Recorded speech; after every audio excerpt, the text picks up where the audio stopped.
বাঁকুড়া জেলার সোনামুখী ব্লকের উত্তর নিত্যানন্দপুর গ্রাম। এখানে অধিকাংশ মানুষ কৃষিকাজের সঙ্গে যুক্ত। এই নিত্যানন্দপুরের অধিকাংশ কৃষকদের জমিতে রয়েছে এখন আলু চাষ।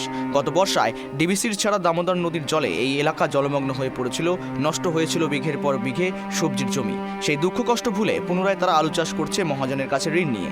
আর কিছুদিনের মধ্যেই হয়তো এই আলু চাষ ঘরে তুলে নিতে হতো কৃষকদের, কিন্তু তার আগে যেন আকাশ ভেঙে পড়ল কৃষকদের মাথায়। মরার উপর খাড়ার ঘা।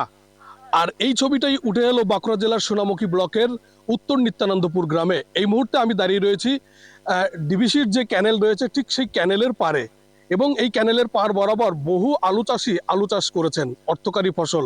এবং এই মুহূর্তে ডিবিসির ছাড়া জল, অন্যদিকে গতকাল সকালে যে মুষলধারে বৃষ্টি হয়েছে সেই বৃষ্টির প্রভাবে সেই আলু জমিগুলি জলের তলায় চলে গেছে। আমি ছবিটা দেখানোর চেষ্টা করব।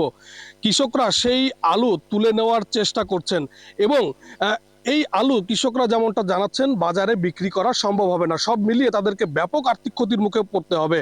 এবং এই উত্তর নিত্যানন্দপুর গ্রামে বন্যা পরিস্থিতি তৈরি হয়েছিল গত কয়েক মাস আগে, তখন যেমন কৃষকদেরকে ক্ষতির মুখে পড়েছিল, এবং তারা কিছুটা ঘুরে দাঁড়িয়েছে, এবং পরবর্তী সময়ে তারা অর্থকারী ফসল, শীতকালীন ফসল আলু চাষ করেছিলেন, এবং সেই আলু তোলার সময় হয়ে এসেছে। এবং এই মুহূর্তে সেই আলু তারা যখন তুলবেন তার আগেই এই ধরনের সমস্যার সম্মুখীন হতে হলো কৃষকদেরকে।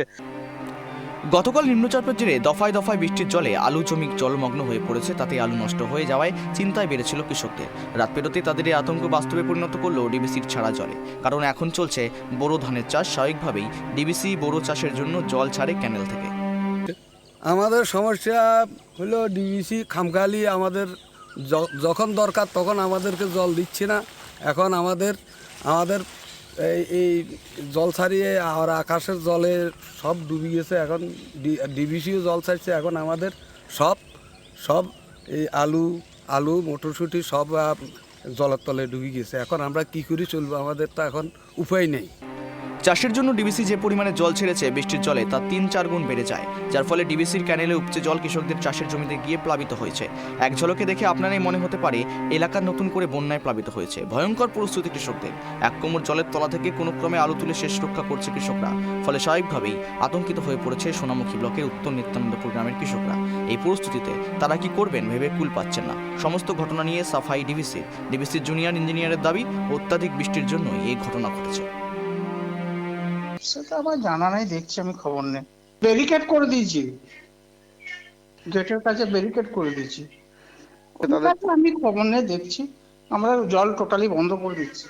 জলটা যেটা ফ্রিজের জল ছিল শেষ হয়ে যাচ্ছে, ঠিক আছে, দেখছি আমি। জল আকাশে প্রচন্ড বৃষ্টি হয়ে গেছে, হ্যাঁ, সেই বৃষ্টির জলে ওইদিকে ভেসে গেছে। দেখাবো এইদিকে আমার বাদিকের ছবিটা। মনে হচ্ছে যেন বন্যা পরিস্থিতি তৈরি হয়েছে। বিঘার পর বিঘা এই মুহূর্তে আলু, এই যে ডিবিসির ছাড়া জল তার উপর বৃষ্টির যে জল, সেই বৃষ্টির জলের প্রভাবে কিন্তু আলু জমি জলের তলায় চলে গিয়েছে। সব মিলিয়ে রাতের ঘুম ছুটেছে এই এলাকার কৃষকদেরকে।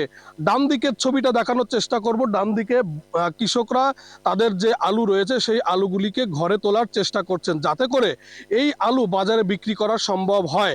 যদিও কৃষকরা জানাচ্ছেন এই আলু যখন বাজারে নিয়ে যাওয়া হবে তখন বিক্রি করা যাবে না, কারণ আলুতে দাগ লেগে যাবে, ব্যবসায়ীরা এই আলু কিনবেন না। সব মিলিয়ে তাদেরকে ব্যাপক আর্থিক ক্ষতির মুখে পড়তে হলো। এই মুহূর্তে তারা সরকারি সহযোগিতার দিকে তাকিয়ে রয়েছেন। বাঁকুড়ার সোনামুখী থেকে সঞ্জীব মল্লিক, ট্রাইব টিভি বাংলা।